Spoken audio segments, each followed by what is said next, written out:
अस्सलाम वालेकुम एवरीवन, क्या हाल है सबके। जब न्यूजीलैंड आउट हुई ना 235 पे, तो मुझे लगा कि यार अब जो है ना वो इंडिया कर गई है और इंडिया ने जो है बड़ा अच्छा स्कोर करना है और अच्छा स्कोर कर भी लिया था।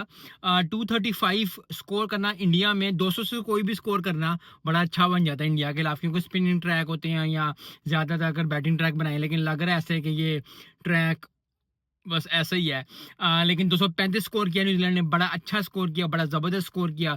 Yes, at the end of the day bowling बड़ी ज़बरदस्त हुई। 235 पे आउट करना न्यूजीलैंड को, इन रिस्पेक्ट टू न्यूजीलैंड, बहुत बड़ी बात है। इंडिया में 235 कर लेना, क्योंकि जब आप टेस्ट जीते हो और फिर आप 235 पे आउट भी हो जाओ ना, तो दूसरी टीम को डर ही लग रहा था कि यार अगर ये 235 पे आउट हो गया, हम 100-150 पे आउट ना कर ले। तो वेल डन न्यूजीलैंड से 235 करने का।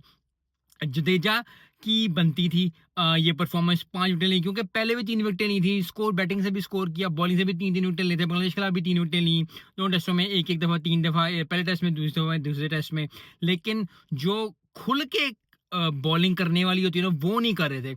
तो आए दुआ थी और ये दुआ काम आई कि जडेजा ने आज जो 5 विकेटें ली।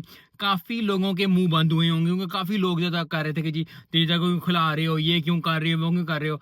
3 विकेट लेना, 5 विकेट में ज़मीन आसमान का फ़र्क है। बड़ी ज़बरदस्त बॉलिंग की वॉशिंगटन सुंदर। स्पिन बॉलिंग चली, जो बात चलनी चाहिए इंडिया की, और इंडिया की बॉलिंग चली और 235 पे आउट किया उनको। लेकिन 235 पे आउट करने के बाद फिर जो है ना एक अच्छी परफॉर्मेंस देते। 78 फॉर 1 थे, 15 मिनट रह गए थे, और 15 मिनट के बाद वे हुआ जो कि एशियन टीम्स करती हैं, जो वेस्ट इंडीज़ करती है बड़ा अच्छा, जो पाकिस्तान बड़ा ज़बरदस्त करती है। और अब इंडिया ने भी आई थिंक थोड़ा बहुत काम पकड़ लिया है पिछले एक दो टेस्ट से। वो ये कि जी 15 मिनट रहते हैं और 3 विकेटें गिरा दी हैं। वो एलबीडब्ल्यू रोहित शर्मा का जो कैच हुआ, सॉरी, जो कैच हुआ वो बड़ा ज़बरदस्त हो गया। बॉल स्वीप की नहीं थी, लेकिन जब आप इस तरह खेल रहे होते हो, जिस माइंडसेट से खेल रहे होते हो, आपको मिस हो जाती है। वो एक जेन्युइन मिस्टेक थी। लेकिन जो एलबीडब्ल्यू सिराज ने लिया ना, जो रिव्यूज आया किया, वो देख के लग रहा था, मुझे लगा शायद बैट लग गया। उसने कहा बैट लग गया, लेकिन जो नेकेड आई से जब देखो ना टक, तो बंदे को सीधा पिछले पैड पे लगी है तेरे। तू रिव्यू भाई क्यों ले रहा है? लेकिन आई डोंट अंडरस्टैंड उसने क्यों रिव्यू लिया है और रिव्यू ज़ाया किया है। लेकिन आई गेस उसका दिल चाह रहा था और मोहम्मद सिराज ने शायद कहा कि मैं निकाल जाऊं। लेकिन जो रन आउट किया है ना, और विराट कोहली के रन आउट से ना पहले बोल्ड भी जो हुआ है पिछले टेस्ट में, और अब जो रन आउट हुआ है, एक चीज जो विजिबल नजर मुझे शायद आ रही है, not to disrespect Virat Kohli, Virat Kohli भाई बड़ा जबरदस्त प्लेयर है। मैं पहले बात कर दूं, जो हारिस रऊफ को जो उसने 2 छक्के मारे हुए हैं ना, वो one of the best shots of the century हैं पहले डिकेड की, जो है ना वो जबरदस्त है। इस बात को साइड पे रख दो, जो वो बोल्ड हुआ था, आज जो रन आउट हुआ है, अगर कोई उसको फॉलो करता है, उसकी हेल्थ जो है ना डिक्लाइन हो रही है। उसकी उसकी जो परफॉर्मेंस है ना वो नीचे आ रही है, क्योंकि रन आउट ये, वो मुरलीधरन ने एक दफा कहा था किसी इंटरव्यू में कि जब आप एक सर्टेन एज पे पहुंचते हो ना बैट्समैन की, तो आपकी आई कोऑर्डिनेशन का मसला आना शुरू हो जाता है और आपके रिफ्लेक्सेस में मसला आ जाता है। वो ये नहीं हुआ कि उसने रन नहीं लिया, भागा वो उसी तरह जैसा जवानी में भागता था।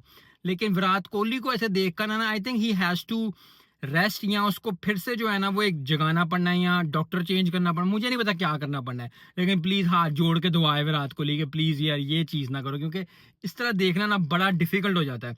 और एट द एंड वाशिंगटन सुंदर ने पहले भी 7 विकेट ली थी, अब भी 4 विकेट ली, बड़ी ज़बरदस्त बॉलिंग थी, इसलिए 235 पे जो है न्यूजीलैंड आउट हुई। तो वाशिंगटन सुंदर की एक दफ़ा फिर सुंदर, बड़ी ज़बरदस्त, बड़ी ब्यूटीफुल बॉलिंग। लेकिन अब जो है डिस्पाइट ऑफ द फैक्ट के 235 पे आउट किया, डिस्पाइट ऑफ द फैक्ट के इंडिया ने अच्छा स्टार्ट लिया, अभी 3 विकेटें जो 15 मिनट में गिर गई हैं, बड़ा ही टफ हो गया है। अब एक अच्छी पार्टनरशिप रखनी पड़ेगी, एक अच्छी पार्टनरशिप करनी पड़ेगी, और अच्छी पार्टनरशिप करने के साथ साथ जो है वो बड़ी ज़बरदस्त जो है परफॉर्मेंस देनी पड़ेगी। पार्टनरशिप पे पार्टनरशिप लगनी पड़ेगी, क्योंकि अगर ये 150 पे या 200 से पहले उड़ जाते हैं, तो न्यूजीलैंड को एक चांस मिल जाएगा। और चांस नहीं देना, क्योंकि अगर इंडिया ने इंडिया में जीतना है और ये चीज़ बरकरार रखनी है, तो उनको जो है वो टेस्ट मैच जीतना पड़ेगा, अपनी डोमिनेंस दिखानी पड़ेगी। बैट बॉलिंग अच्छी की है, लेकिन बॉलिंग बैटिंग टेस्ट का यही मज़ा है कि सेशन बाय सेशन चीज़ें होती हैं। अगर एक सेशन या 15 मिनट अच्छे चलेंगे न्यूजीलैंड के, अगले तमाम सेशन जो हैं वो इंडिया के जाएँ, और इंडिया जो है वो सर चढ़ के खेले, ताबड़तोड़ हमले करे और छक्के चौके मारे, और फिर छक्के चौके मार के एवरेज सही करे, और फिर जो है अच्छा स्कोर करे, और अच्छा स्कोर करने के बाद जो है दूसरे दिन का मज़ा आए। मिलते हैं नेक्स्ट वीडियो में। अस्सलाम वालेकुम।